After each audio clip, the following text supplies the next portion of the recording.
Hey, everybody. Welcome to the show. I'm Dan Turbyville, and this is Powerhouse Fence Show.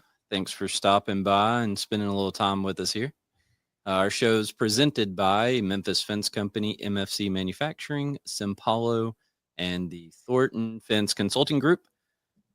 There's a few links to events in the description. The Jackpot Trade Show, which is happening like this weekend. So if you don't plan on being there already, it might be a little late for you to plan on making that one. And then we have the Thornton Fence Consulting Group event page, and we've had a link to the AFA's Tech Summit in there for a while. I think I put it in there when we were talking about software or something, and it's just kind of been there. So maybe I can remember to remove that last time. And yeah, so thanks for being here. Like I said, thanks for stopping by. If you want us to talk about any specific subjects, if you have any questions, if you want to be a guest, any of that type of stuff, feel free to reach out to us. We're always happy to do everything we can to accommodate any of that. So we are trying to get ready for Fence Tech that's coming up, at the end of February, right? Yes. Yeah. So we're trying to get some stuff together and get all of that planning done. And we always start talking about this like way far in advance. And then we never really do anything until it's like, oh crap, that's got to be done today. And so I apologize to anybody who's been subjected to that poor management style that happens with our trade show adventures. But that's just kind of how we do it. Sorry, I'm not very good at it. So not too much. We try to do this little Simpalo story of the week. Not too much stuff to report there. I've still been working with developers, getting some new features and stuff added in there. There's one specific feature that I'm really excited about, but I'm not going to disclose it yet. Hopefully it'll be done in time for Fence Tech, and so we can talk about it maybe in the weeks leading up to that a little. And if you're going to be at Fence Tech, then stop by and check it out, and we can show you what it is. But it's going to be pretty cool, I think. And it's like, it was crazy how it all happened, but more on that later. So yeah, I think that's pretty much it. We do have a guest this week, so I'm going to go ahead and let's just hop right into that. Pretty excited to have a guest here. This is Brad Williams from Structured to Grow. What's up, Brad. man? What's going on, man? Oh, just living the dream here, trying to stay warm with all this like crazy cold snap we're having. So if this gets a little noisy in the background, I'm running a little ceramic heater so I don't freeze to death. Yeah, so our studio setup is like in the basement of our office, right? And so I didn't mention earlier, but we are recording this episode, so we're not going to be live when you see this. But so there's like business being conducted all around us. So if you hear somebody up here yelling on the phone or like hear people coming in and out of the room we're in or something, excuse our background noise there too. But I don't hear your heater, so I think you're good. Okay. Well, if you start to hear it in your headphones, I'll cut it off and suffer it out. So we do a lot of editing and deal with a lot of bad sound things. So I have a lot of empathy for somebody if they have to go behind this and try to isolate it and get it out of the soundtrack. Yeah, no, the good thing is we don't really edit this. We just let it fly. Okay. So. That's so much easier. Yeah. That is so much easier. Because I mean, normally we are live. And so like there is no editing or anything. It just happens and it's there forever. We did it. We said it. It's too late. Yep. Sorry, we messed up or we said something wrong or whatever. So I was just looking at your backdrop there behind you. And maybe I'm just totally out in left field, but I come from a construction background. And you know what that reminds me of? And I don't know if this is what you were going for or not. It almost looks like you had custom house wrap made with your branding on it. You know what I'm talking about? Like sometimes when businesses will do that, they'll have like certain construction companies will have Tyvek or whoever make all their building wrap custom. Mm-hmm. And it almost looks like you guys like have done like this like custom. I don't know what you were going for with the look, but that's what I was just thinking about what that made me think of. Yeah, no, that's pretty cool. That's not what it is. It's just some fabric, but it definitely does look like that. I've never thought about that before. I thought you were going to make fun of our original Powerhouse logo down here that looks remarkably similar to a sports drink. logo. Oh, was that on purpose? No. No. To be fair, I Oh. made the logo when I didn't know how to use Illustrator. And Yeah. that was the best I was able to pull out. The thing Well, about- here's the thing. I have learned that when you talk about people's logos, you get invited to do logo design, and I'm Yeah. not trying to do that. So, no comments from the peanut gallery. Yeah. So we have a new one, but the backdrop's old. And Right. so we Right. kind of just go with it, man. We don't sweat those details too much. But no, that's pretty cool. I like your I don't know, comparison or whatever. That's very interesting. I just like I like super crazy busy stuff, right? And Yeah. so now the new backdrop that we use if we go to trade shows or anything, it kind of like it's got these logos and stuff on it, but it's got our normal pattern, which is kind of like this tiger stripe type stuff that it's on. You've seen me wear those like crazy logoed jersey looking shirts. So it's kind of, all of that stuff kind of matches. And then that's the same as all of our vinyl wrap trucks have that same pattern on them. And so try to kind of keep all of that consistent. But I like wild, crazy things because I think they catch your eye. Oh, definitely. So let me put you on the spot. I heard you talking a little bit about events. Can I put you on the spot? Okay, let's do it. What is your like take on events? And like right now, like not always, but like 2025, we're going into event season, Mhm. if you will. And like, what's your take on it? Is it like, well, we kind of have to be there, or and maybe we'll make a spectrum. So on there, like we go because we have to.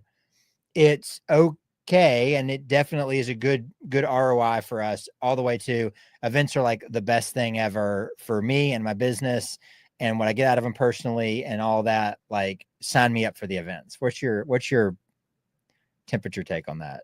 So as an exhibitor, like as a vendor, Sure, please. You can define it any way that okay. as you want, however you want to answer So it. as a vendor for Simpalo, right, going to events has honestly never one time paid for themselves, right? I've never walked because, man, I think at FinStech last year, we spent something like $30,000 or $40,000, right? And that was including like taking some of the people from our team and like all in. It was something like that. I mean, a big number. And no, it doesn't, like there's not an immediate return on the investment. However, it's kind of like what I was just saying in my mind, like what I was just saying with all the like crazy pattern stuff, right? It's all branding, right? And so like now after somebody's seen that logo and they stopped by our booth and they played putt putt with us and then they see my logo again and then they see this show and it's the same logo on the background, like it's just constantly putting that brand out there in front of people in this industry. And that's what I think is worth the time and the effort and everything that goes into it. Yeah. Right. So it's kind of like, that's what they used to say about doing like radio ads and stuff, right? It's not like somebody's going to hear your ad and you're going to run it once and 50 people are going to call you. It's Right. just constantly having that brand out there in front of people. So as a vendor, that's the reason why I think it's worthwhile. And I mean, we don't spend that much money on all of them we go to, right? There's smaller trade shows that we attend. They're a lot cheaper. And like I said, we did take quite a few people up there from our fence company since it was right here in Nashville, but that one definitely added up. And I mean, no, we're not going to get a return on that investment as far as like subscribers. Now, the other piece of it, because I also have a fence company, right? So from that perspective, I know you want to know right now. I kind of used to be the dude that was like, no, I don't like this stuff at all. And Yeah. then I accidentally kind of started listening to people and like, listening to some podcasts and I attended some events.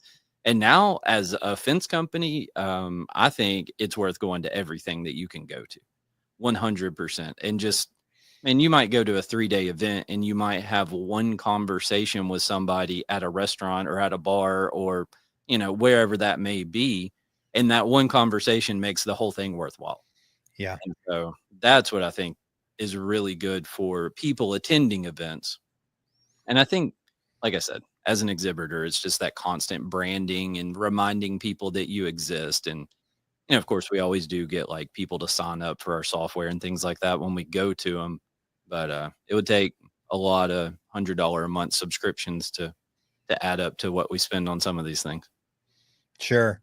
Yeah, I think those are really really fair points, and I can empathize with some of that. Can I let me I'm gonna make a confession. Is that all Okay. right? Yeah.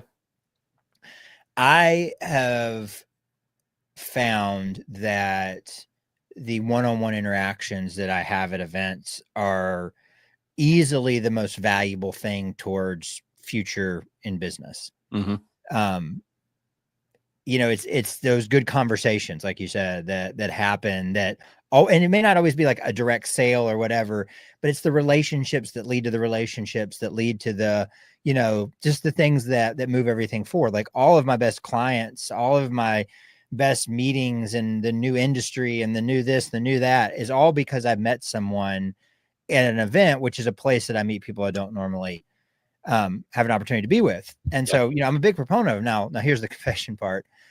I am, you know, if you let me teach a class or put me in front of the room, I love that. Like thrive in that environment. I love having great, one-on-one conversations. Like this is awesome. But I tell you what, you put me in a room of people and like I have to go like break the ice with somebody or like even hardly say hello to people I don't know well.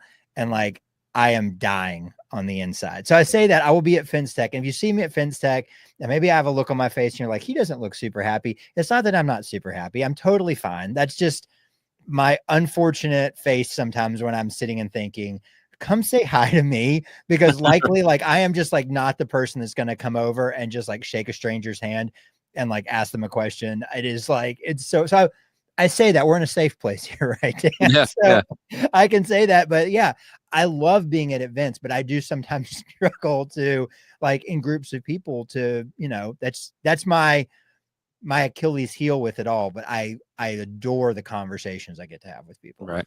Yeah, no, 100%. I can completely relate to what you're saying, right? Being in a room full of strangers and like trying to go strike up a conversation with somebody that you have to walk up to is absolutely terrifying.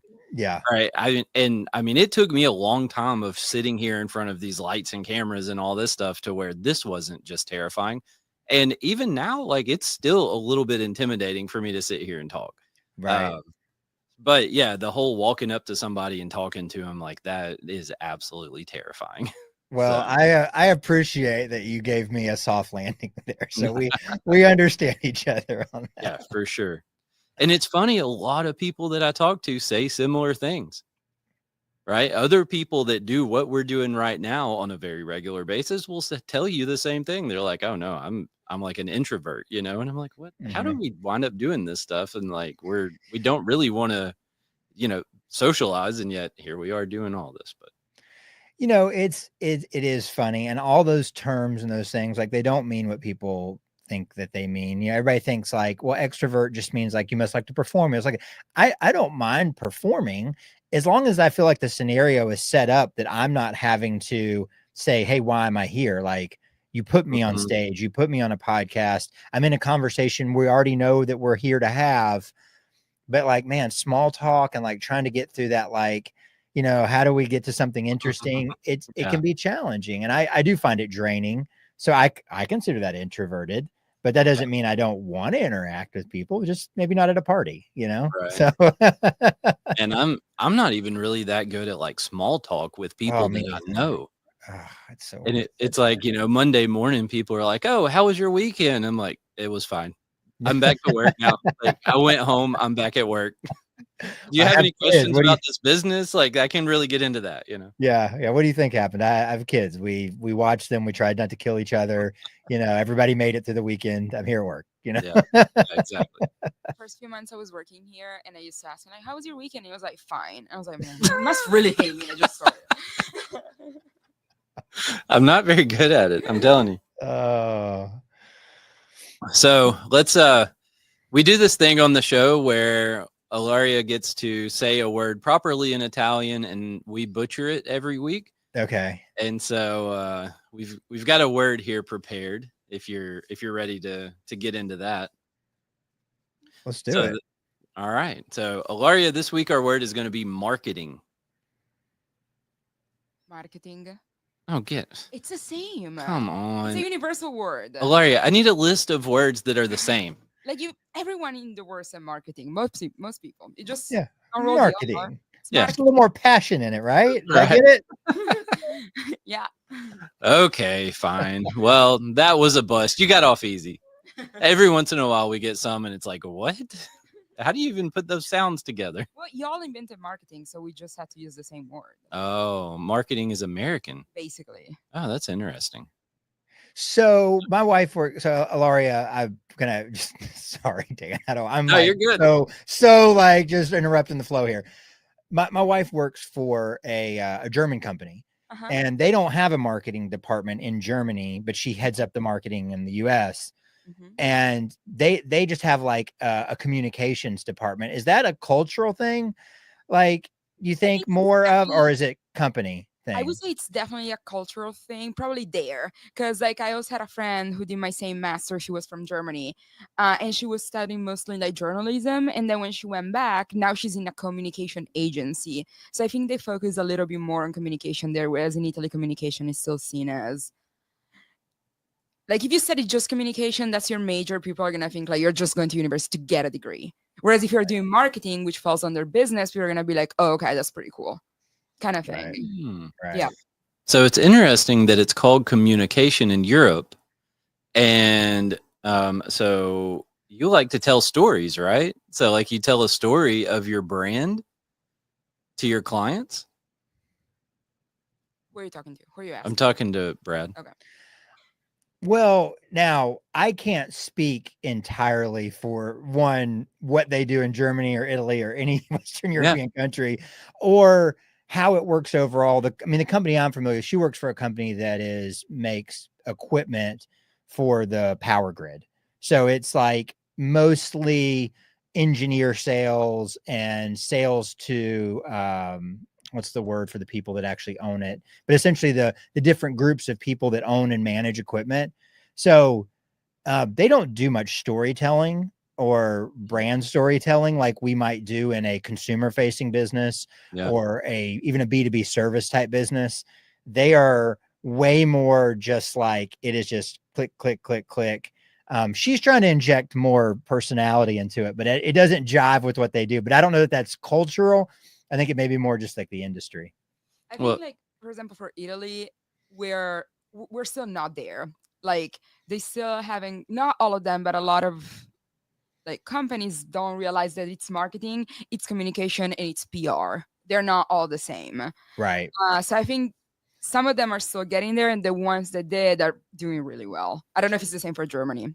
so what I was thinking was if you're telling a story through your marketing, Mm-hmm. then you're communicating that story, right? So that Sure. is still communicating, right? So Yeah. communication kind of All is an interesting marketing word.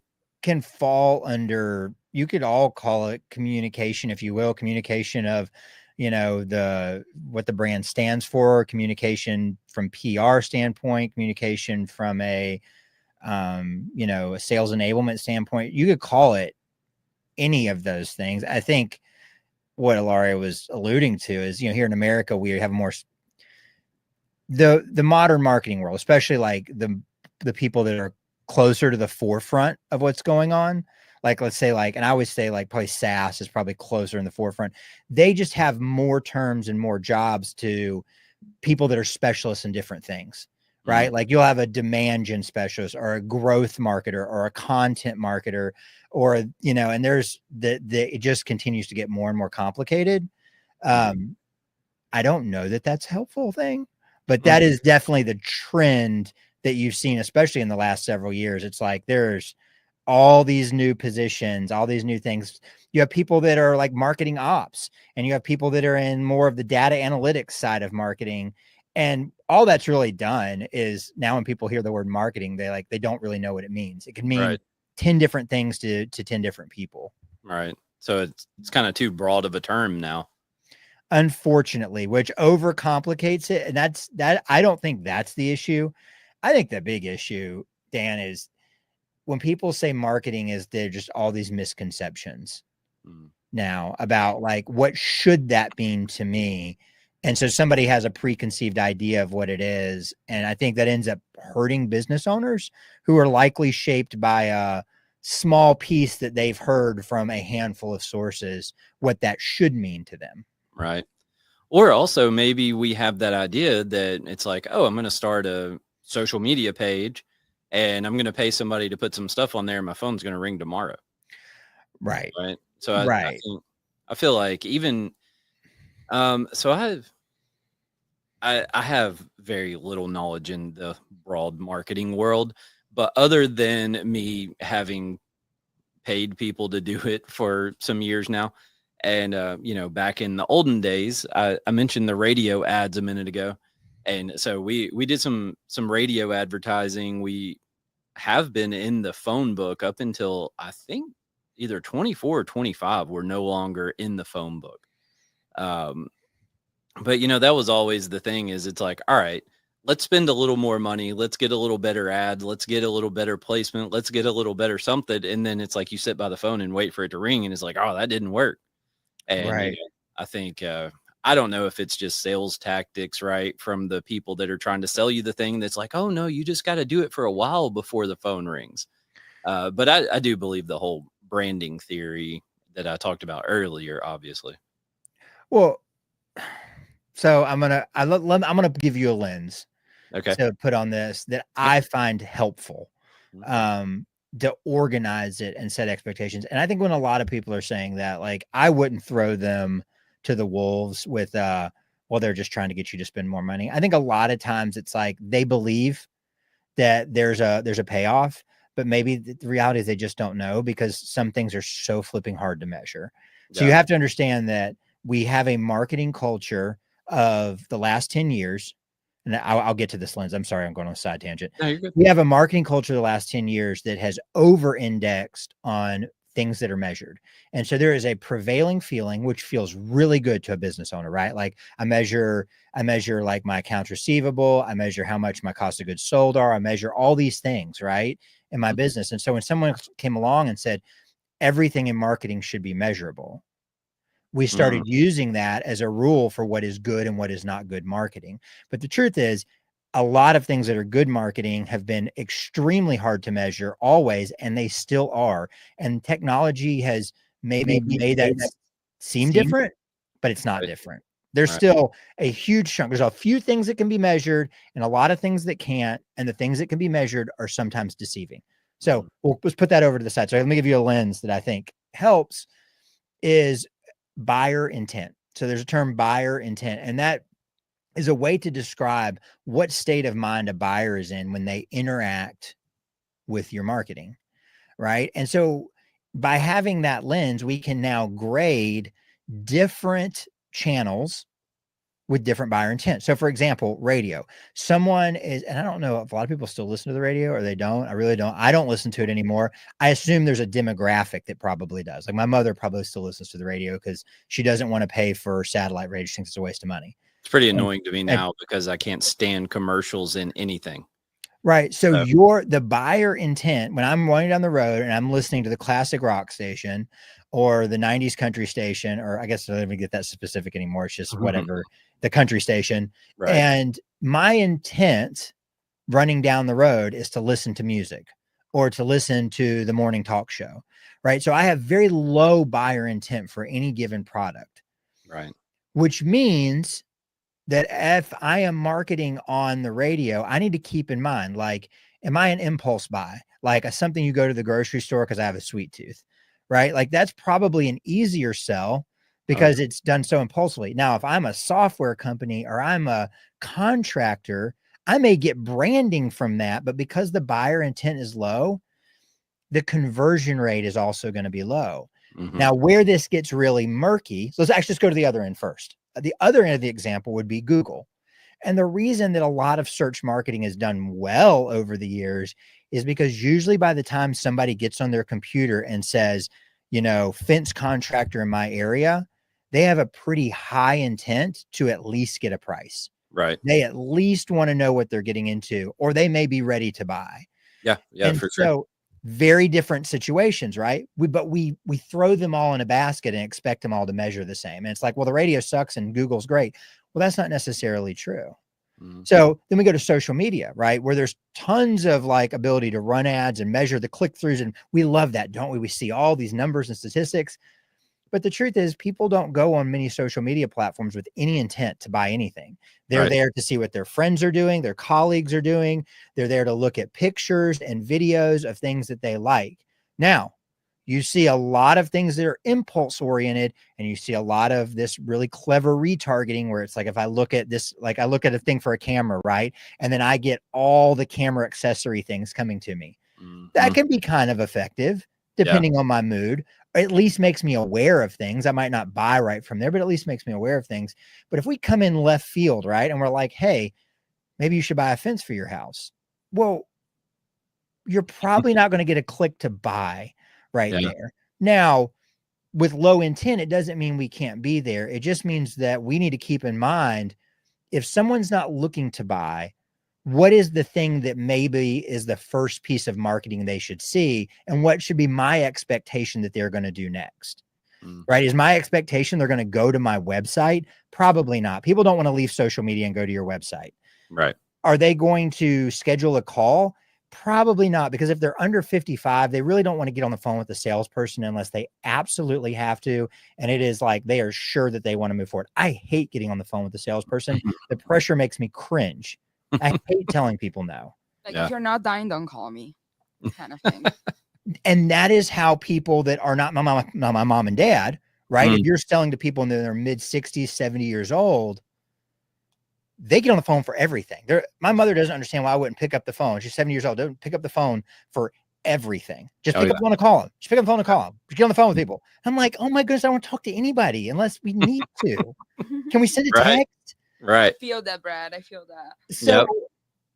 this is such a thing, right? We pick a platform or we pick a thing because we're wondering, like, how good is it going to feel to us to get some kind of ROI or click or measurement? And that's what all that is, right? The click-through rates, the CPM, all those are little dopamine hits for us, just like scrolling on social media and watching short form is. They're little dopamine hits for us as business owners. Yeah. But sometimes we forget that, like, the people we're talking to are not in the same headspace that we're at.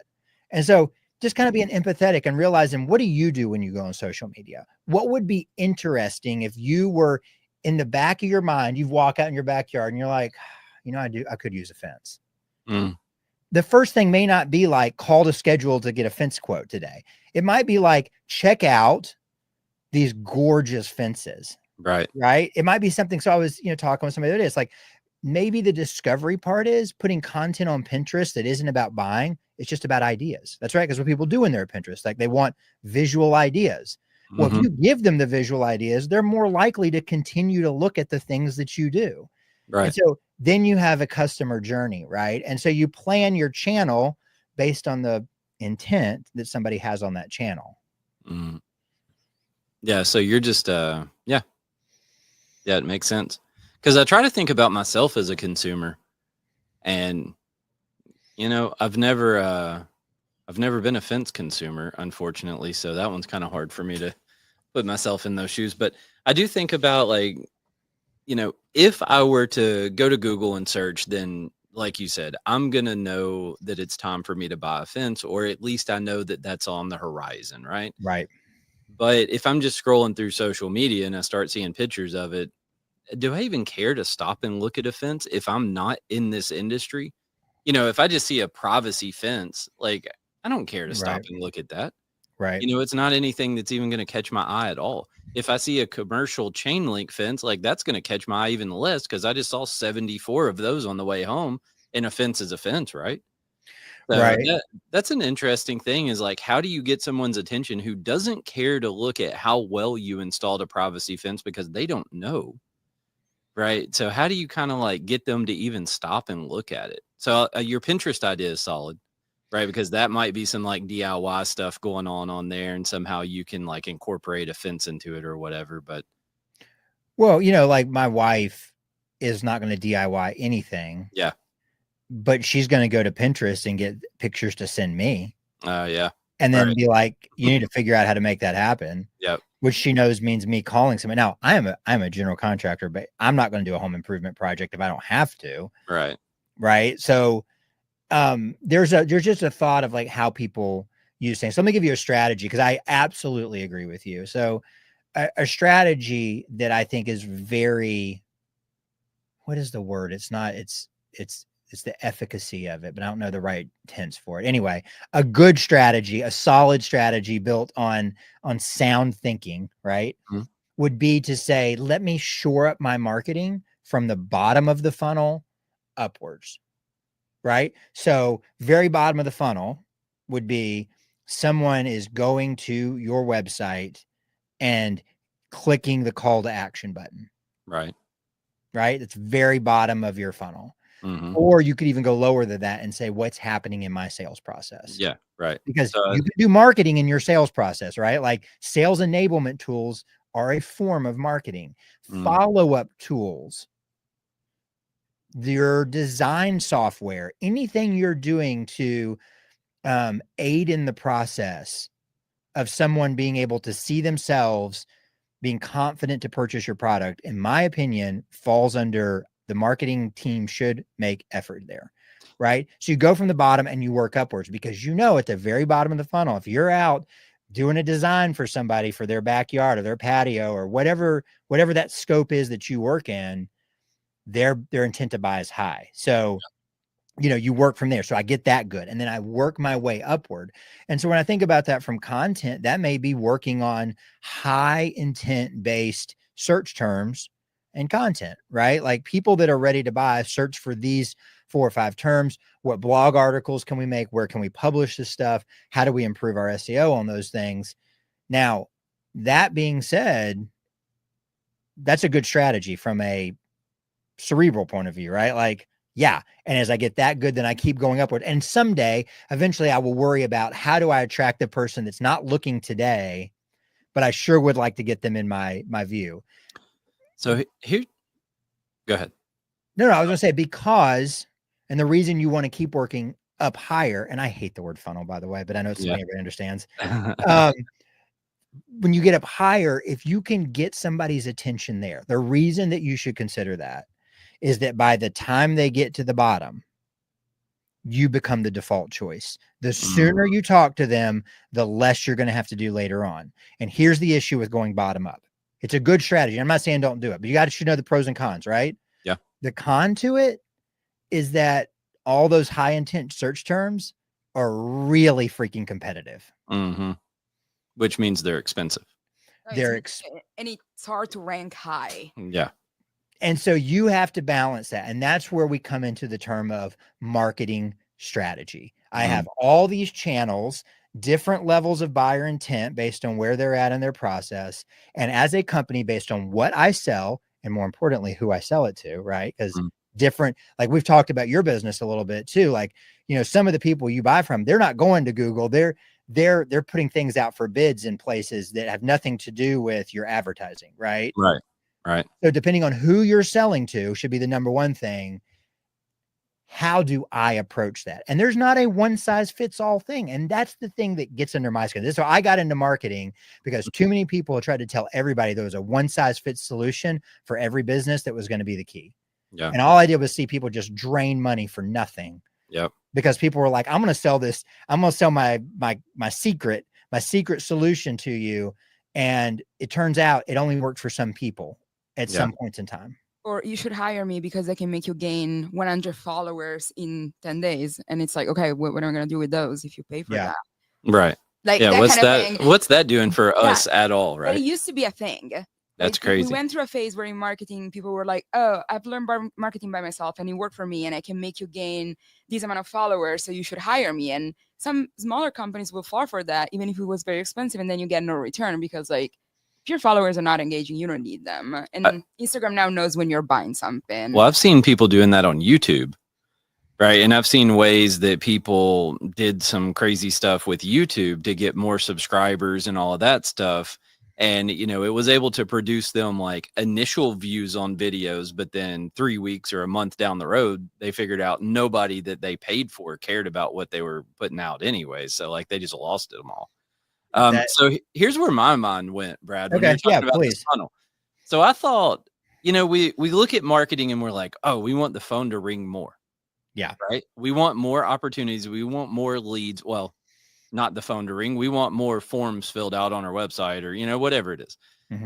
And so we want more opportunities. But what if you start at the bottom and improve your sales process? What if you just increase the closing rate on the opportunities that you already have?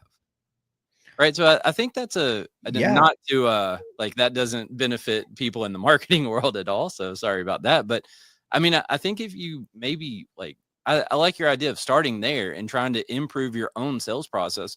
And the other piece of what I thought was, man, if you went through and you had the best social media content, the best videos, the best website, everything, and then by the time they get serious about buying a fence, your sales process is garbage. None of that stuff means anything.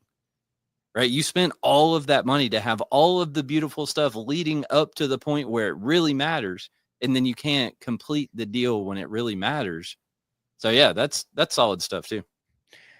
You know, I have learned the hard way. You know, we started an agency and I no longer do agency work. Mm, But we started an agency like 8 years ago, 9 years ago. And I found out the hard way that if people call me when they are feeling any level of desperation for the phone to ring, we're going to have a hard relationship. yeah. Because starting an organic or a content focused or a website shift or an SEO campaign when I really need the phone to ring right now is a not setting up expectations for success. Hmm. We are misaligned. Yeah. And as much as I want to help people who are having a hard time, um, there is a level of having your foundation in place before I personally, I mean, I do brand engagement. Hmm. So, you know, I'm looking at like your content ecosystem, and we can dive into that a little bit, but I'm looking at your content ecosystem and how we can like up your game. I'm assuming that your sales process and your basic marketing and your like basic visibility and your SEO and your website are at least at like 85 or 90%. Yeah. You know, and if you're not, that's where you should start. And there are people that are really good at that. You know, if you're so let's say I need the phone to ring. Somebody's listening, they need the phone to ring, and I sympathize. I've been there. Like I watched the construction business fall apart, you know, when things slowed down 15, 20 years ago, whenever that was, I guess Oh closer wait. to 2008. So that Yeah. was 17 years ago. Um, I know how bad it feels, or when things slow down, you don't know what to do. So the strategy really should be how am I look past customers is the first place you should start. And this is marketing, but it's also sales. And these shouldn't be there. They don't live in two different buckets. And if your salespeople don't like your marketing people and they don't talk to each other and everybody's doing their own thing, you're already making a mistake. This is a team effort, right? Like, but like, what am I doing to reach back out to people that I've already done business with? Because they're my best source of referrals, and people that have already bought from you are more likely to buy from you again. So that's a good place to start, right? People that already know and like you, who has already gotten something from you and maybe didn't buy. You don't know that they bought from somebody else. Maybe something came up. Maybe Yeah. they had to do a car repair and they just put it off and they didn't talk to you for a couple of months. Who are the people? Those like low level missed opportunities. And then it's like at the end of the day, like door knocking gets a lot faster result than organic marketing if you're desperate for leads now. The Right. reason that you do what I consider real marketing, which is like exposing yourself to more people, building a connection, changing, helping people to see how you're unique and different, right? You're not just another fence contractor, Hmm. is something you are investing in. It's an investment that's going to pay off over time. And over time, it's going to make your life better. Yeah. But you need to get your house in order now so that you can make that investment. And that's a hard thing for anybody small business. I get it. Like long-term investments are the hardest thing for a small business, right? We work this week, this month, this quarter, Yeah. right? Oh, And yeah. We got to marketing make is payroll. yeah. And marketing is best something that is done like where do I want to be 12 months from now? And I'm going to start building that foundation for it. Hmm. And Yeah. when You start. those get mismatched, that's when we're like, well, this doesn't work. And why do I do that? Now, are there some channels that I would avoid? Yeah, I would. I'm not saying they're all good. I'm just saying you have to have the right expectations. And that's a life lesson, right? Like good Yeah. expectations lead to happier people and happier outcomes versus mismatched expectations. Yeah. Yeah, and like not all of the channels are gonna work for your company. Yeah. Amen. Good Yeah. job, Ilaria. Oh, thank you. Yeah, and it's hard, man, because you got to start putting out thousands, right? It's not. I mean, if you spend $100 a month, like you're not really. What are you going to do with $100 a month? I mean, all of this stuff is fairly expensive that I've encountered, and so you got to spend some money to like try to build your marketing world, and yeah, so that's a hard thing, right? Especially if you're in the situation where you need the phone to ring today because you got to pay payroll next week, right? Right. And I mean, it's yeah, it's all hard. And I can see that it's a hard sell, right? So if I don't know, if I had a different mentality, right, and we were selling jobs and we didn't have any kind of marketing department or anything, and somebody came to me and they're like, "Hey, we need you to spend all of these thousands of dollars every month so that you can, expand or that you can grow or that you can reach out to more customers and all." And I'm like, "Why?" Right? But I think there was a time in history where that changed, right? And I think that those people that said why, like they figured out why within a Yeah. few years of that, right? When they saw the people around them continue to work and they didn't do anything because, I mean, they just had their name in the phone book and nobody even knows where to find one of those anymore, right? Yeah. So, yeah, it's all interesting stuff. It's a very interesting world and it's super complex. And I know this is kind of off subject, but like, man, um, the stuff with like Google and trying to get your SEO stuff right and trying to learn and understand even just a little bit of how that world functions, it's crazy. I had a conversation with somebody today, and we were talking about how AI is changing Google. Mhm. And over the next few years, all that hard work that everybody's going to done, like less than 5 and maybe like 2, Yeah. is all going to be for naught because all the keyword work is going to be not how the Gemini is going to be entirely basing it on buyer intent and implied language. Yeah. And so all the keyword work that's been done and all this ranking people have done is going to be worthless in a couple of years. Well, it paid off when it paid off. And that's the point, right? Like we can't be forever. It is a Yeah. moving target. The world is changing, but that's going to be a hard thing for providers. And Mhm. it's going to be a hard thing for people that are like, well, didn't I invest in that once and now I've got to redo it? And I Yeah. think the realization is like, man, business is not easy, right? Like, I Yeah. don't know any part about business that's easy. And the marketing. So the thing is it's so easy if like, and I get it. Like I grew up, my dad was a carpenter turned contractor. Hmm. And what he liked was building a nice house. Right. That's what he liked. And his product was so good that a lot of people told a lot of other people about it. Hmm. He didn't ever want to market. So I didn't know it was important in business, and he was really successful. Hmm. So I had to learn the hard way that if we don't prioritize it and we're not willing to invest in it, and that can be your knowledge, it doesn't have to be money, it can be your knowledge and time, Yeah. right? You can carve out the time and learn to do the things. Constantly though, because just like you were talking about with Google, like it's evolving. Right. And so you can't just carve out your time and learn how to do it once. Like you have to continuously keep learning and keep staying with it, or else the time and energy you've put in already is nothing. Yeah. So, Yeah, I think the good news is, and so this, I feel like we're kind of like tangenting down like this, like, oh, this defeatist point of view. There's a lot of good news, and I think the good news is there's a ton of opportunity if you make smart decisions for things that you do to have some staying power, or at least to have a like a stacking effect, right? Where like the more you do it, the better it gets. And like I think like running ads on the radio or running social media ads, when we think of paid stuff, it has no stacking effect, right? It works as long as we put stuff in the slot machine. And that's if we have all of the things right, right? Like we're using the right language, we're getting the right people, hitting them at the right time, a bunch of things that are exceedingly difficult to do. But when we build content over time and we build branding over time, that actually is something you build on top of each other. It doesn't go away mhm. as you build it. And so, yeah, it's hard. It's hard in the moment to be like, why would I put money in that when I could just, knock on a few more doors?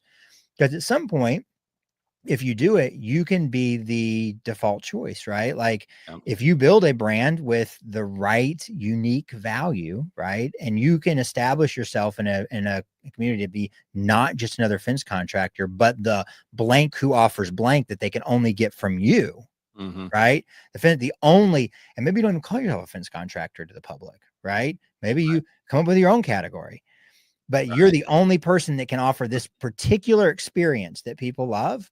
Right. The whole world is different. Then you're not chasing people down. And I think that what I always hope to do is to open up people's minds to the idea that it's not this like zero sum race to the bottom game, or it doesn't have to be anyway. Mm-hmm. So my intention is not to go down this defeatist path. My intention is to say it's worth spending the money on to hire someone, or just understand that if you're going to try to take it on yourself, it's going to be a commitment forever, Yeah. so to speak, right? It's not a commitment that you can go spend 40 hours this month and set it up and it be good for the next 10 years, right? It's Right. going to be something that you constantly have to do. And so I think from a business perspective, like you have to make a decision. What is my time worth? Right. And maybe that answer is different a month from now or 6 months or 3 years from now. But like at some point, it makes more sense for you to run your business than for you to try to be your own marketing department too. Right. And so for me, that's the reason why I prefer to just outsource that stuff, let the people who do what they do that stuff. Right. So we have Ilaria sitting here. I mean, she's here because she went to school. She understands more of like the social media world and creating content and all of those things that I'll never understand. Yeah. Right. I kind of when I grew up, when I was in college was the first time I ever heard about Facebook. When I was in high school and stuff, I mean, we had MySpace, but like that was a completely different experience than what it is now, right? You went home and you got on your computer and you went to MySpace and you like checked on your friend's page and you saw your page and like that was that. You weren't like people weren't just like doing this doom scrolling or death scrolling or whatever they call that, like people do now. So I don't understand that world. I don't know how it works. I think it's worth getting people in place that know how to do it and investing the resources that it takes to ensure that you're competitive 5-10 years from now. So that was kind of my point, right? Not that it's all doom and gloom and all of that stuff, right? So No, it's, and I appreciate that. So I'm gonna challenge you just a little bit, if that's okay. okay. Yes, hire the professional. Mhm. Absolutely. And I don't say that because like you can't hire me to do your social media and you can't hire me to do your website because I don't do that stuff anymore. You have to find somebody else. But yes, hire the professional, because just like you're a professional at what you do, they're a professional at what they do. And you can save a lot of mistakes by somebody that does the same thing day in and day out doing it. I mean, that's just like, why would everybody not just build their own fences or their own houses, their own whatever? Well, that works out some for some people and really bad for a lot of others. Yeah. Right. When I actually had a stint as a home inspector on the back end of my construction career. Let me tell you what, a lot of people flip houses, but a whole lot of them shouldn't do it. Like it's a bad idea. And I saw a lot of work that was like abhorrent, really, really pretty kitchens and like roofs that were getting ready to fall in, sewage in the crawl space, but the kitchen had granite countertops. Yeah. And so don't be that with your own business. Right. So I agree with that portion of it. I think it's not so much what is your time worth. I think the question when we look at this are what are the things in your business that you are uniquely gifted to do? Yeah. Only you can do. And so I think that should cross across multiple departments of your business, right? And so when we go into that marketing section of our business, what are the things in marketing that only you can do? And I'll actually credit this because I thought this was like the best way to say it. I beat around the bush to get this point. And Sam over at .com said this to me. He said, I tell people you can't outsource your success. Mm-hmm. Right. And with your marketing, there are things in your marketing that only you can do. Right. There is a reason that you choose to be on this podcast. Right. So remembering that while having the professional support is important, there's some things that if you inject yourself into it, you'll do you and your business a lot of favors. The key is, for example, let's use your podcast, right? The key is like you spend the hour to be on the podcast, right? But then you have somebody doing the scheduling, you have somebody doing the publishing, if there's editing, if there's setup, all those things, you are delegating all the things around it. But your time on it, obviously you feel like brings some kind of unique value to the show, right? The Right. content is more relevant, it's more authentic, and it's certainly more empathetic because you are talking to other people who are business owners and contractors, and you are one too. Hmm. And never underestimate how important that empathetic, so like common ground is when we're communicating with people, right? So yes, hire the professional. No, don't set it and forget it and think that they can do everything, because there's Right. things they can do a lot better than you, but there's things that if you would be involved at some level, your thoughts, your words, your face, your personality, that would help them mini X Hmm. the results they get for the work they are doing professionally. Yeah. Yeah, I like it. That's cool.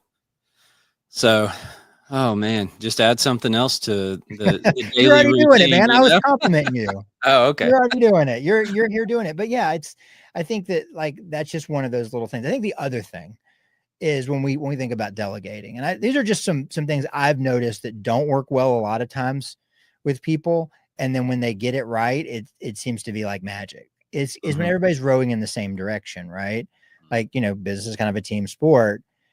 Marketing again is one of those things that's like once businesses want to make the investment in it, like, Mhm. okay, I'll make the investment and I'm gonna hire the agency or bring on a killer marketer like a Laria, Yeah, Laria, It's okay. alert. uh, Correct. bring on a Nope. killer marketer. Um, that once I do that, now they live in their little world, their little marketing box, and the rest of us can get back to the big boy business stuff. Yeah, no, this And man is no peace, and he knows that. Because I have no idea. I told him a lot of times. I know a few things about marketing. I know nothing about fences. It's just a lot of iron that it's gonna keep me either secure or it looks pretty. right. So I explained to him, and I was like, "Now you know how much I know, and you gotta help out, or like someone has to help out when I'm doing something." So I do have people that chime in. And look where we made it. Yeah, Now you're an expert. yeah, Well, and that's the thing is it becomes something that like the more the team works together at it, and and a lot of this could be insights, right? Like Mm, the salespeople talk to the clients a lot. They know mhm, a lot more about the clients than the marketers do. There's no Google search that can replace a conversation with a client. mm, There's nothing that the person that has their hands on the fence, the person that makes it, the person making everybody has like this unique point of view on the process, on the company, and all of this affects how we communicate. And so if we just said my, my personal opinion where marketing is concerned is anybody that has anything to do with the client before, during, or after the sale should be sharing those insights with the marketing person. yeah. So that's a very interesting point. And once again, I'm just going to share where my mind went. Right. Yeah. Please. Uh, so, because that's just kind of how this is, right? I don't really know anything about what you're talking about, so I'm just like, oh, okay. But I can tell you what I think when you say stuff. Um, so where my mind went, I was like, wait a minute. So we should be having like marketing meetings, right, with the other people that are involved in the process, like what you're talking about, and have Ilaria there, and maybe so. Sam has another company, I guess, called Commander Bunny, right? It's like the little brother to the Right. .com world, and so that's who does our website is the Commander Bunny people. Okay. Um, and so maybe even try to get like them involved to some extent or something, and just like hear. So here's what I'm thinking, and you tell me if I'm wrong. You feel free to tell me that I'm wrong anytime. Me? You don't, yeah. You don't have to be like, oh, I'm going to challenge you. Like, just tell me I'm wrong. That's cool. Okay. So here's what I'm thinking is we go into this meeting and it's like, all right, salespeople, managers, all of these things. What are you hearing from customers consistently? Right? Is there something that customers know that you hear consistently, or is there something that customers do not know that they ask you consistently? So that's kind of what I thought would be like a good starting point, maybe. And if it's customers are asking the same question all the time, well, maybe we could feed that into our social media content and other content is to try to answer the questions that they have. So Yeah. is that kind of what you're thinking? Something along those lines? Yeah. I mean, I think the questions that you ask and the challenge that will help, right? Like I would challenge you to ask really good questions.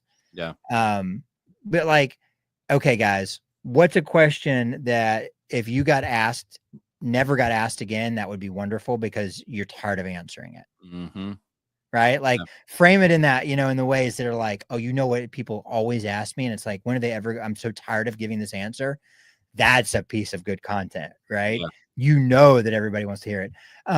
What's the thing that you feel like, and depending on who you're talking to, what's the thing that like the frustration with the customer that just comes up over and over? You feel like people say this, what are the couple you've heard recently? What somebody's been frustrated with recently, or like, what are their compliments they like? What are the, whatever, what are the objections you're hearing from the salespeople?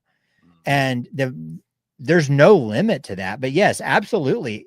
It's hard to have meetings. Like, Yeah. I sympathize with that. It's hard. It feels like a waste of time.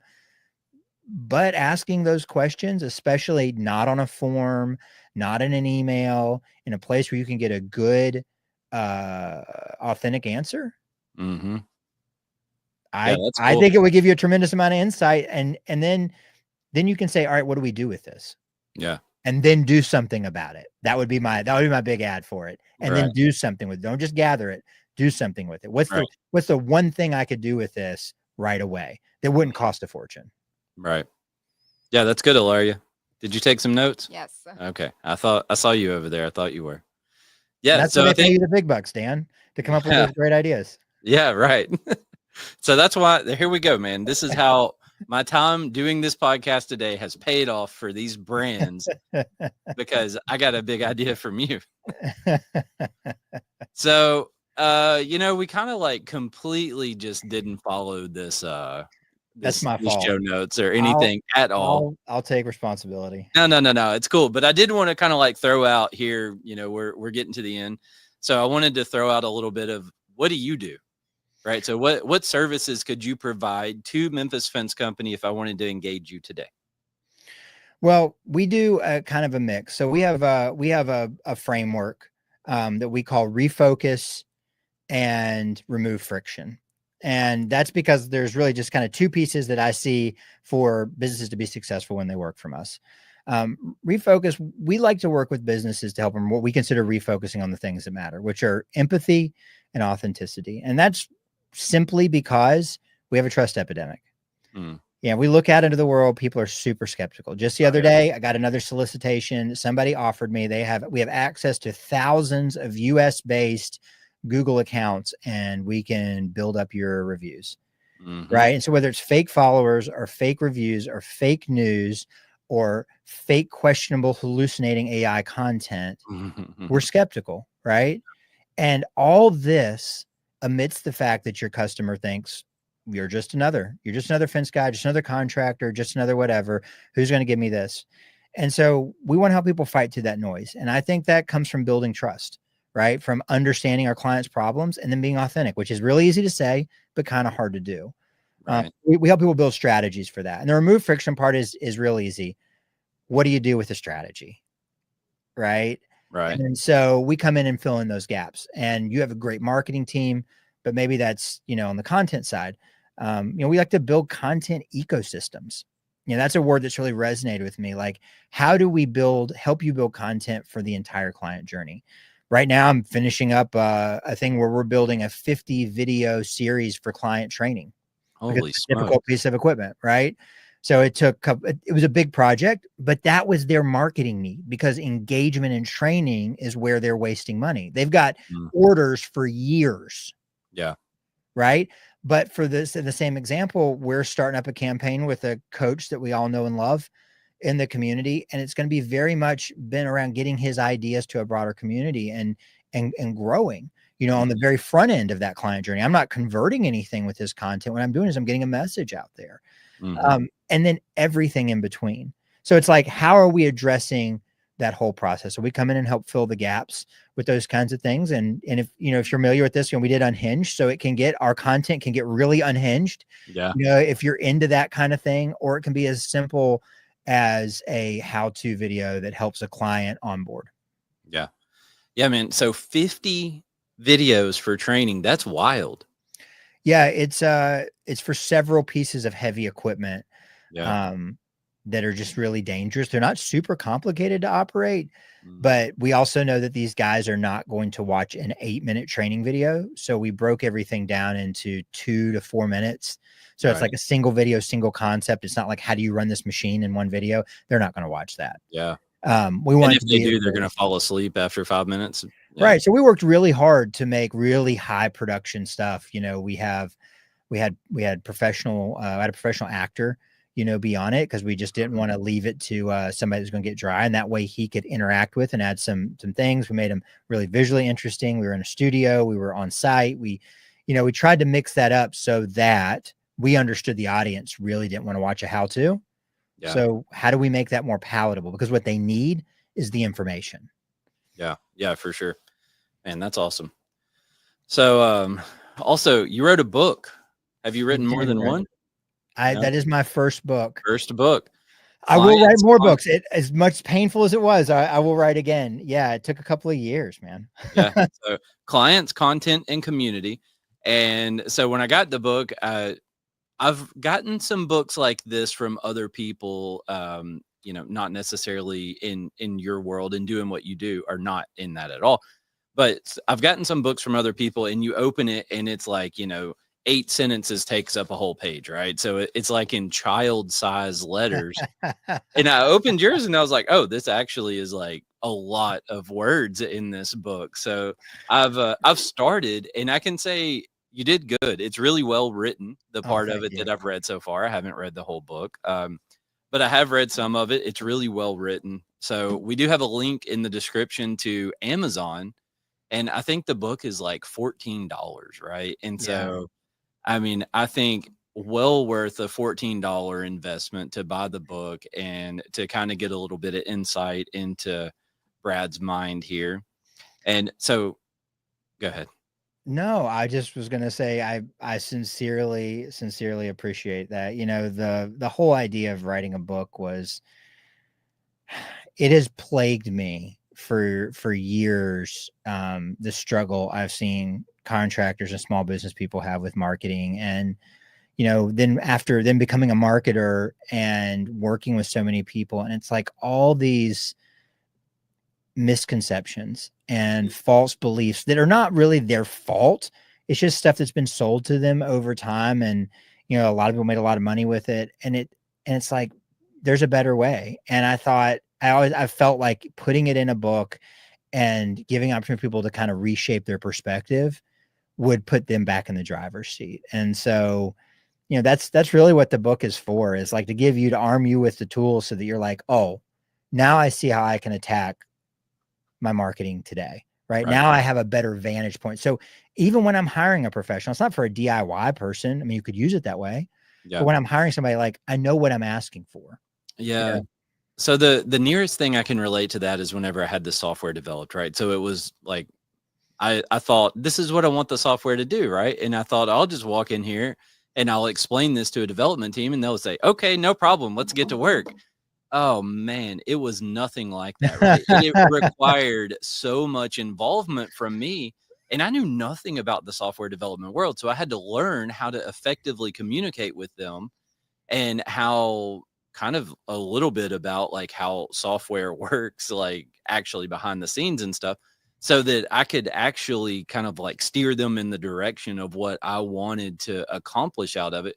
Because, you get this idea and you get this vision in your mind, but it's really hard to convey that, right? It's really hard to explain to somebody what you see and what you want it to be. And so that's kind of how I relate to like even like your marketing strategy and stuff like that, right? It's really hard for me to convey to Ilaria what I want a video to look like when it's done, right? Or what kind of picture I want to see. And I mean, that's honestly kind of a little bit of what I do. Not so much. Like I don't really scrutinize all the stuff that she puts out there and stuff like that anymore. I think I did probably for a little bit. Because I didn't know how to take pictures, and it was like, "Do you see this is crooked?" And I was like, "No," but he was like, "But look from this side." And I was like, "Oh," so like he taught me how to like take pictures of a fence, because I clearly had no idea. But I mean, it was really hard to just kind of like share that vision and like that thought, right? And I don't know that like what I want to see, I don't know that that's the best thing for consumers to see. Yeah. Right. And so that's a whole nother interesting layer of it in there. But uh, anyways, yeah. So I can see how going through a book like this, spending the time to read it and kind of educate yourself a little bit on and have like a clear understanding of what you want to accomplish and where you want to go before you engage with a professional would be worth your while too. Definitely worth $14 for sure. Oh, well, thank you. So I, I definitely hope so. I think that one thing you mentioned there, like what's the best thing for the client? And just like you probably found out, like in a lot of your business stuff, it's not, the question isn't like what's the best thing. The question is, if we try some things, can we over time iterate mhm, to the best thing for us? And, taking that experimental approach to our marketing, we're going to try some stuff. We're going to do our best to measure it in a way that is meaningful. mhm, And then we're going to refine it. And we're going to do that over and over again in time. And it's an experiment, it's an ongoing experiment. And the mhm, second you think you have it all figured out, mhm. you'll get slapped in the face and it won't work. Right. And it's just that, like, we just take this idea of like, look, we're here to try and improve. Right. We come up with an idea. We have, just like a scientist would, we come up with a hypothesis. Right. Like, here's Mhm. what I think is going to work. And here's how I'm going to try it. And then I'm going to see, do I think it's working? And then what would I change? Do I just throw this away, or do I just come up with the next version of it? Yeah, and then you And have to measure it, yeah, and I right? watched so my son got a hold of my YouTube and he messed up my feed. And so there was this like Lego video on there, and Yeah. I got sucked into it, right? And it was this guy, who obviously an engineer, building this custom Lego train. Mhm. Right. And so he starts building it and he puts the pieces together and this thing breaks. And then he shows how he adds this thing, he puts it back together. And over time, and it took like, it's been like 30 iterations of this thing. He built every piece of it based on what would work and what the constraints were and what he wanted. There wasn't a plan to begin with. Yeah. There was that we put this piece and one piece. And once I get that one piece working, then I add a second piece. And I change that when I get that person, I add a third piece.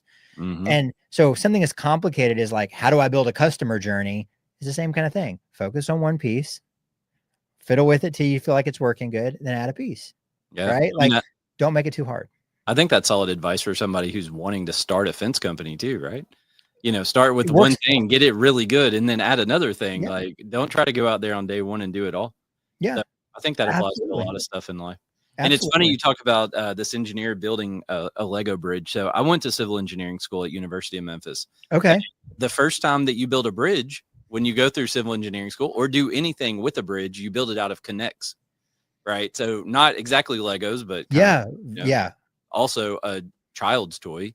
And so, you build this connects bridge and you have like certain parameters, right? It has to be this length, this height, it's got to hold so much weight, and you got to come up with a design and how to offset all the loads that are on it and all this stuff. So, anyway, just a random little side note there.